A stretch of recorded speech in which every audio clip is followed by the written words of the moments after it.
welcome to Impact Wrestling. Now, we got 7 days. No. We got another week before Victory Road. See it like this. This weekend, I am going to be doing No Mercy, and I'm going to be doing Wrestle Dream. And next week, I believe, next to Victory Road, it might be Fastlane after this as well. I think Fastlane is on the 9th. I could be wrong. I can't remember when Fastlane is coming. Is it the 9th or the week after that? But I'm going to be doing a lot of reviews, guys. I just hope I do a decent review for you. Now, just in case there's some new people here, because Jesse Chi-Town Smart is not there today, he's going to do a, he's at an event. His daughter's doing an event. I think it's an award ceremony. So he's going to be there. So just in case someone new is here, hiya. I'm hoping I'll give you at least a decent review. I'm not Jesse. I don't do play-by-play, so I'm sorry. But I'm going to tell you, this show, it was filled with stuff that many people are going to say, what? And other people are going to say, okay. And a few people are going to say, I want to see this. This is what we're going to get. Now, for those who know me, I do check out production of Impact Wrestling because they've been having a lot of very bad visual, audio, and lighting production problems. This show at Memphis, Tennessee, which was in Graceland, of all places, was not bad. Camera wasn't too bad. They weren't zooming in and out. Audio seemed to be generally alright. It was alright. Backstage segments didn't have the problem like AEW did yesterday when they had nothing but on and off audio glitches and then even a screen flack turned off once or twice. They were off. They had problems. But here was fun. Opening match, Sabin versus Alan Angel, which I don't know why they didn't want to wait. Why did they not want to wait? And that's what I was thinking at the time. Alan Angels could have been good for Bound for Glory if they built it up. And the match itself was not bad at all. And I was not surprised Alan Angels lost, but I'm going like, why would you waste a match that you could have built up over the next, couple of weeks? Easily, near a month, because Bound for Glory is at October 21st. Why would you not want to set it up? And when it was over and Sabin was raising his arm, what did we get? We get a small vid pack of Kenta. So Kenta, who's currently a New Japan Pro Strong champion, I believe, is now going to try and go after the X Division Championship. Okay. Now, I'm not 100% familiar with Kenta because I don't watch New Japan Pro Strong or wrestling. I don't get the chance to.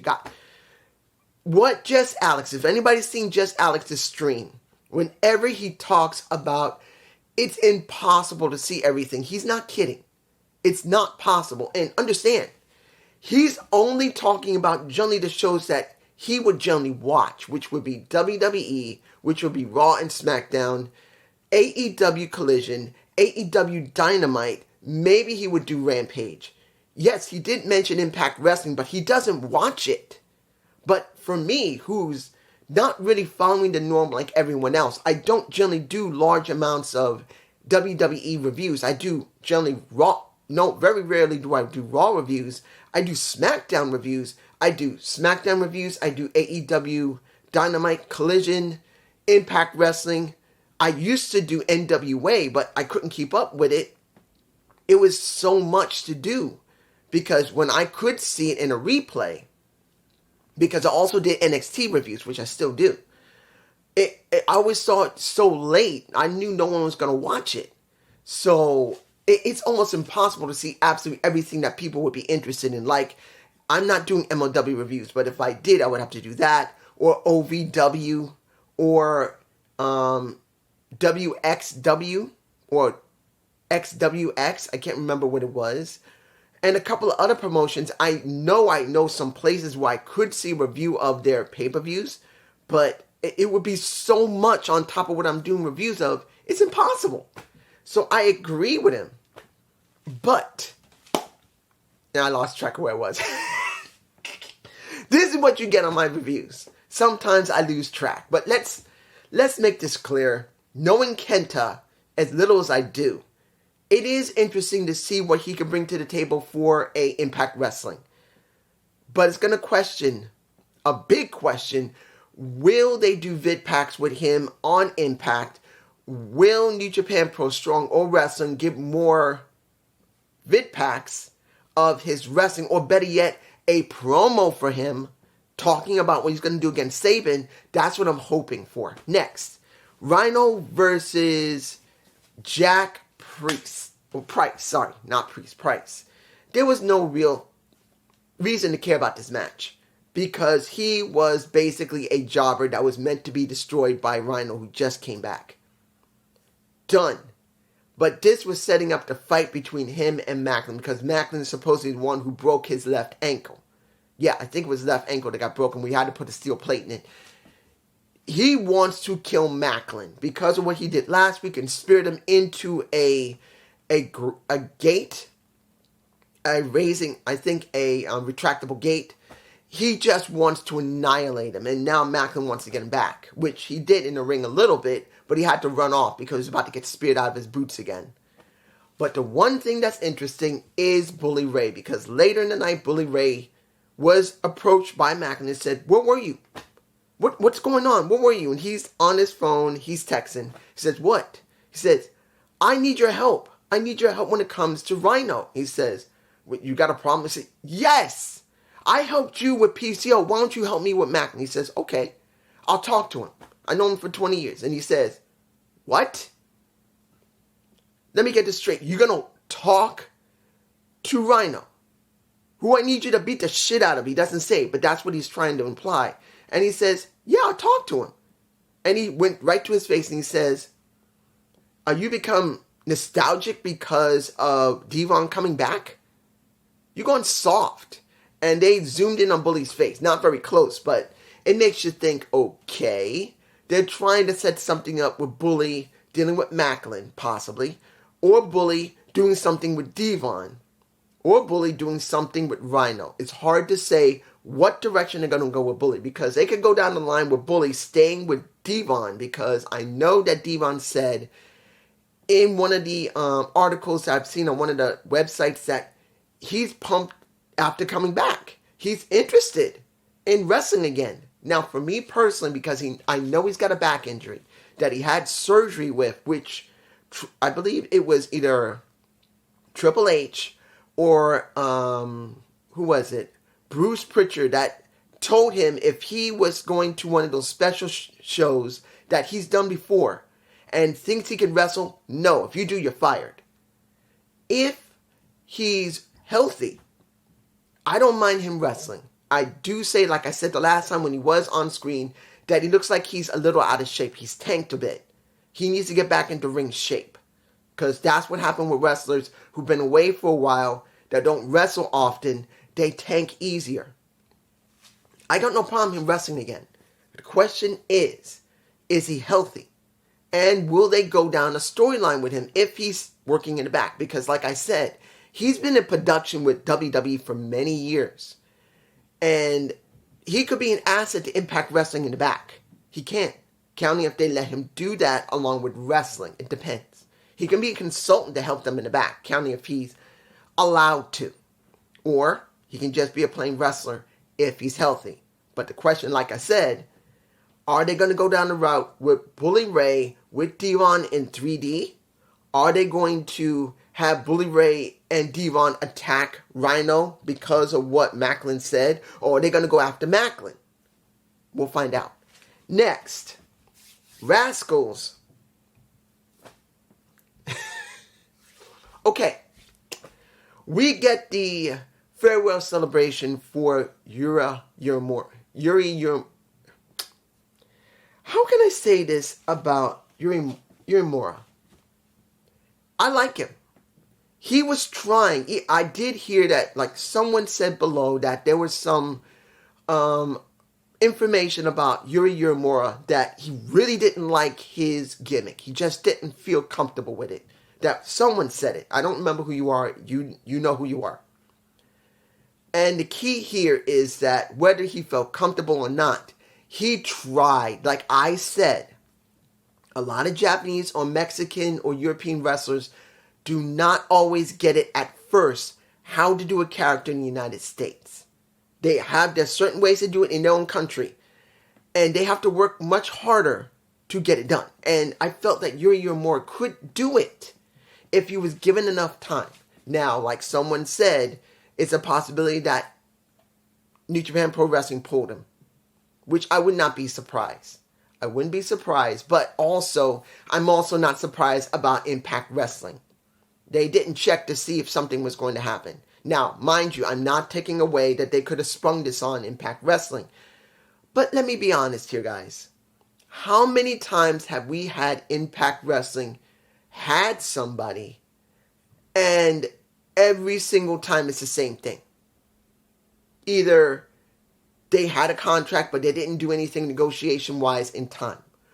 Or they decided just to tape with that person instead of hiring them, and then they thought, well, don't need to stay here since they don't want them. And when they start pushing them, they're saying, well, you're pushing me, fine, but I'm not staying because you didn't sign me.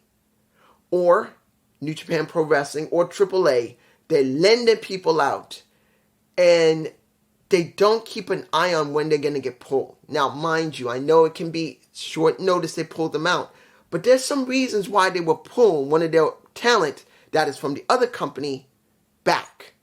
And that's not just because Impact Wrestling was not told because they're greedy or selfish or very conceited, the other company.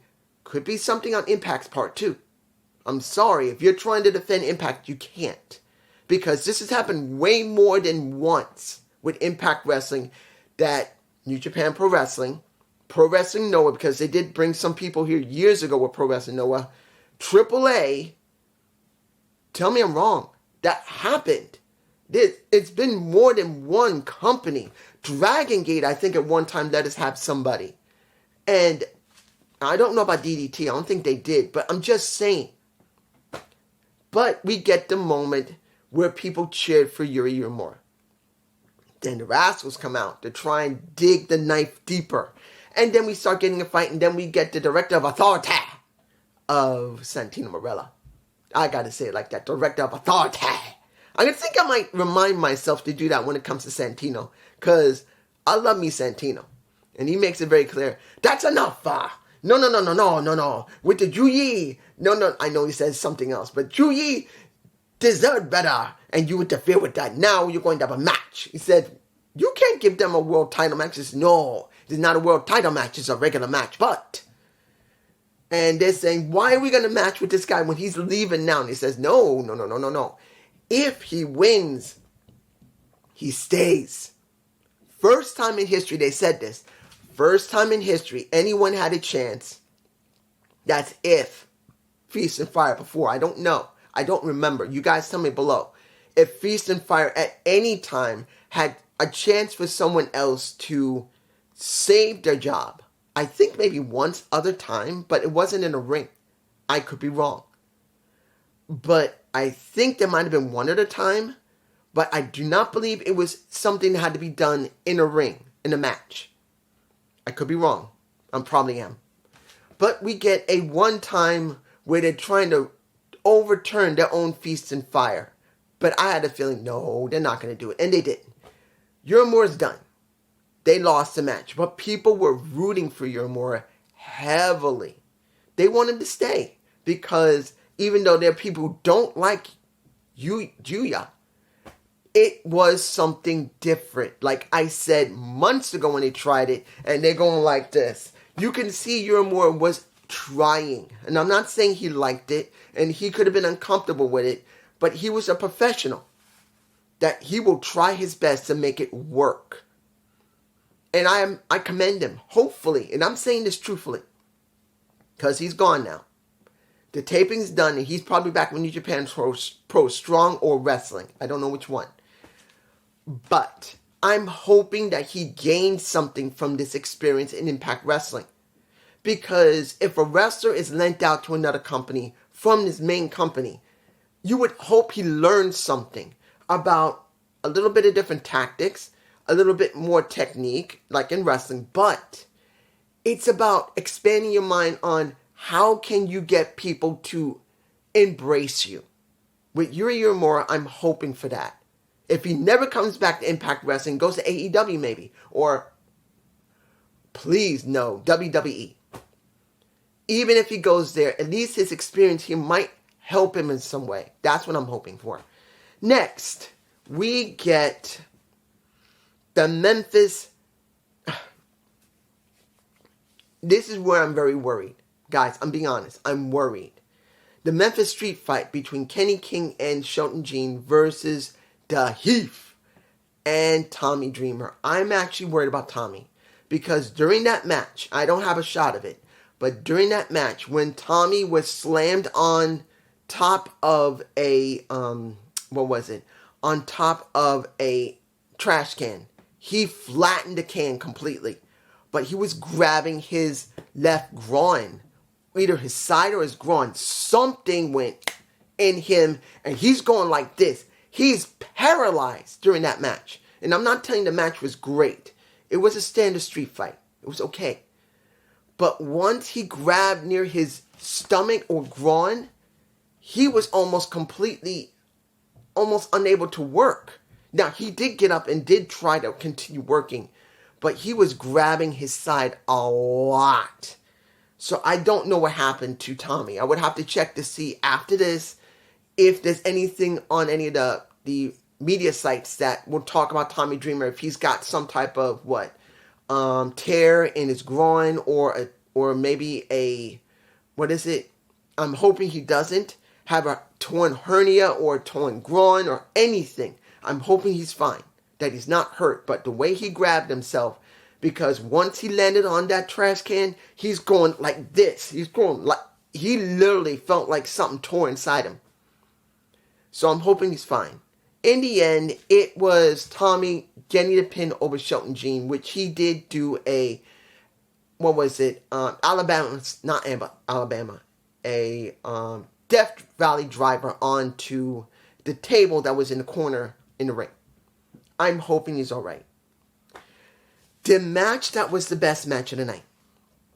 Jonathan Gresham versus Speedball McBride. But you want to know I'm botching here? This is the 5th time they're up against each other. The 5th. And the story is still the same.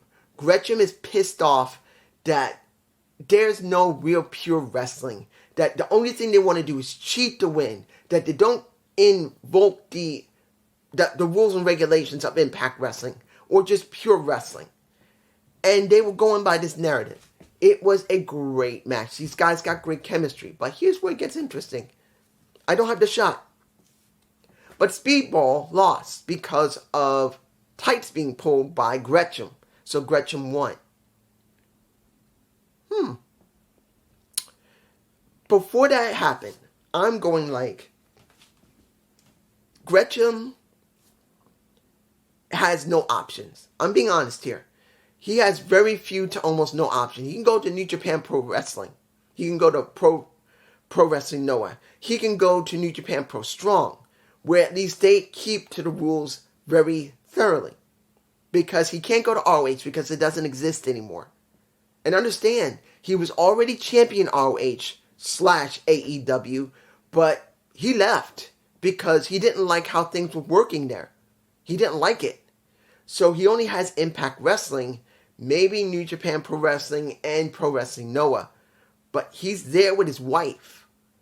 And it's like, I don't think he's going to be really happy unless he goes with a company that's very similar to ROH. But that was before that. Now the question's going to be, where are they going to go with that? Will they actually go continually with him cheating, saying that he is doing pure wrestling when he cheated against Bayley? And Bayley's looking at him in that after the match is over saying, what were you doing? And he walks away. So let's hope that's something. All right. Let me tell you this. I'm only going to talk about the ABC.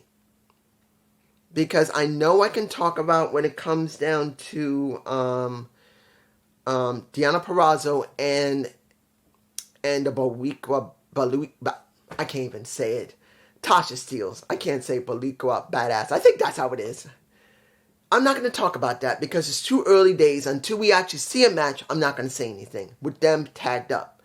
And I'm not going to say anything else about the design because, yes, he's going up against, Khan's going to go up against Josh, but I'm not going to say anything either. This is about ABC. They want to get their hands on the good hands. But unfortunately right now, Hotch is out because his wife gave birth. Congratulations, Hotch. He's a dad now. But he's not there. So Skyler's by himself. And you get Chris Bay saying, let's do a, what was it called again? I'm trying to remember. No, not ABC. Fans Revenge match. The most avid and most rabid fans that are loyal to Impact to surround the ring with straps. Anyone who does something wrong, they start whipping them.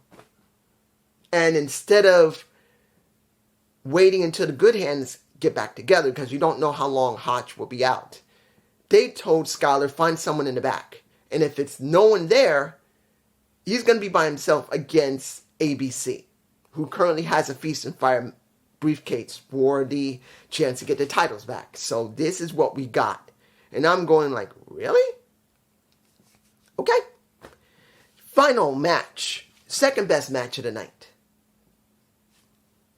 But the best story-driven match of the entire show. I'm making it clear. The second best match of the night. I don't want to sound like a hypocrite. I can easily say they were both best match of the night, but I got to say Gretchen and Bayley, by a pure wrestling standard, was the best match. Trinity and Gazelle are the second best match. And believe me, it was a very good match. Gazelle is a very talented wrestler. And Trinity is very good herself once she's with the right person. And I'm not saying Trinity can't work with bad people either. She's done it in WWE. And she made bullshit into gold. She's still not a general yet. But I actually believe being an Impact, she could become one. That's what I believe. That since she's now the head of the Knockouts division, where she's got to lead it, she could become a ring general. Like Eli Drake, who is now LA Knight, has become a ring general. That's what I think she could become if she applies herself. And I do see she's improved her skill. She was very active during that match. But in the end, since this was a non-title, and Gazelle Shaw said, if I win this match, I'm going to Bound for Glory. I will be challenging. And her boyfriend, which is Scott D'Amore. I'm not trying to throw shade on them. I'm actually very happy. I'm going to say this before I get into what happened with Mickie James in the last of that match. I have a friend. I go to physical therapy. There's a friend there who's a physical therapist I've known for years. And I showed her the picture of Gazelle Shawn, said who she was. And she was like, really? She's Filipino? And she's now really famous? I said, yeah. But I also tell her what she used to be. And she says, oh, it's okay. I'm fine with it. I'm glad to see one of our own, whether she was before or now, she's doing great. So if anybody thinks Filipinos wouldn't be happy, trust me, I know Filipino. No more than a few Filipinos. And they'll be fine with her as she is, as long as she's happy, healthy, and now she's famous. But I will say this. She is a damn good wrestler. Does she botch? Yes, she does. Sometimes she does. In this match, she did pretty well. Neither one of them really botched much at all. It was basically a clean match, and it was a good match. In the end, she tapped out the Starstruck. Not Starstruck. And then you get Savannah Evans and Vidal. The main reason that she lost, and that was Gazelle Shaw, was Vidal grabbing Vidal's leg. No, not Vidal, but Shaw's leg instead of Trinity's by accident. But once Evans jumped into the ring, started beating up on a Trin, you get Mickie James coming out, helping to beat the crap out of her, and then they were done. But this is where the real match is set up. That's what the title is. That's what I'm saying now. Let's make this clear. This is the real match for Bound for Glory. It is. It is not going to be about Josh versus Alex Shelley. Now understand, I'm looking forward to seeing that because I truly believe Alex Shelley should retain. That's just me. Josh already had his time. And I respect Josh. He's a great wrestler. But I truly believe that Alex should... he should keep his title. But this is a very important thing. Guys, these two have known each other for quite a while. When Mickie James went back to WWE, it has been known that Mickie James knew Trin. She knew her for many years. She's been friends with her. Friends with her. Look, they've been friends for a while. They've known each other for a while. And when you see her talking, that was not some promo. That was real talk between Trinity and the actual woman, Mickie James. They've known each other for years. And she has never been like, Trinity was a bad wrestler. She always said, from whatever she did talk about Trin, that she's a good wrestler and a great person. Everyone says Trinity has always been a great person. But she knew that she was a great wrestler, but she never got an opportunity most of the time. And then they just threw away, and she had to work hard to get back, and then they threw away again. So she was flat out happy. Honestly, when you hear the emotion in her heart, because she was so happy that when she had to go away, and Trin managed to win the title, of course you know why, she knew she earned it because of how much she had worked in the damn business. And now they're going to have a match together. Something they've never done. Unless it was in a dark match that generally the main population of the world has not seen. If they've had matches, it was a dark match. Or maybe a tag match. They've never gone up against each other. So this will be a first for Trin and Mickie James, which would be great for Trinity. To actually be able to go up against one of the legends in Impact Wrestling in WWE. This is a very important thing for her. Because win or lose, this will truly help Trinity to gain more than what she normally gets. Look how she's being cheered right now in Memphis, Tennessee. Everywhere she goes, people cheer for her. Everywhere she goes, people love Trinity. That is something that cannot be denied. This is going to be a very important Bound for Glory match. It will. And also, this is going to be a very important thing for once the turn of the year happens. Because, as you know, a lot of wrestlers have been released from WWE, including a Nick Nimitz. I believe his name is Nick, and that's Dolph Ziggler. What will happen if he shows up there? That will be a shock to a lot of people. Now, many people think he probably would go there, but it would give a boost to a certain extent to AEW. But I think the biggest boost would be two people. Two. I don't believe it'll happen, but it could be two people that will shock everyone for them going there. One is Mercedes Moné. She's still injured, but if she makes it there, many people think she's going to AEW, but that's what they thought for Trinity. Trinity went to Impact. If Mercedes Moné went to Impact Wrestling, it would shock everyone. The second, which I know probably will not happen because it's already being talked about, CM Punk. Do I believe it would be good for CM Punk to be in Impact? If he doesn't fight with everybody, yes. It would shock everyone that Impact managed to get their hands on CM Punk. Now, if I hear someone say below, well, of course, they can pay for him. It's not the point of payment. I'm making it clear. Impact have to use their own budget to get him. They can always try to get extra money from Anthem, but it's Impact's own budget that must pay for him. Understand that. But that's not even the point about who gives him the money. It's about if he's willing to go to Impact. Remember, he went to WWE and Impact Wrestling. He went to settle things with people there. He could end up in Impact, even though he'll probably end up in WWE. But if he did go to Impact, he would shock a lot of people. I don't know if it'd be good, but it will do something for the Impact brand. But it's just me. Peace.